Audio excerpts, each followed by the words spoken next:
এই যে ভিউয়ার্স ডিমটা দেখেন, ভিউয়ার্স ডিমটা বের।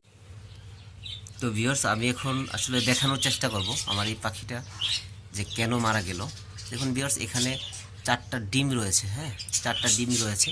আর এখানে আপনারা একটু লক্ষ্য করেন যে এইখানে দেখেন এটা মারা গেছে কখন বুঝতে পারতেছি না, হয়তো 1 দিন বা 2 দিন হবে মারা গেছে, বা আজকে রাতেই মারা গেছে হইতে পারে। এই দেখুন ভিউয়ার্স এই যে অলরেডি এখানে একটা ডিম রয়েছে এখানে।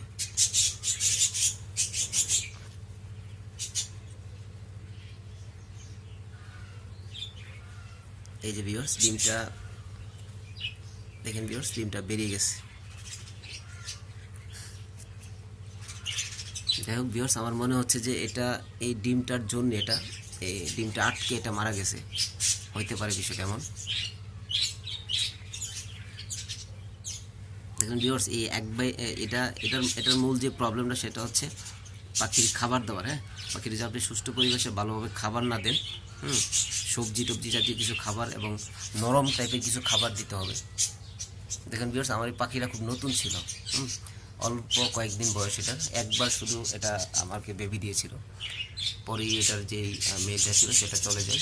এখন ভিউয়ার্স জোর দেওয়ার পরে 4টা ডিম দেখতে পাচ্ছেন যে 4টা ডিম দেওয়ার পরে একটা ডিম এখানে ভিতরে ছিল, হ্যাঁ এখন এটা বেরিয়ে আসছে আপনারা দেখলেন।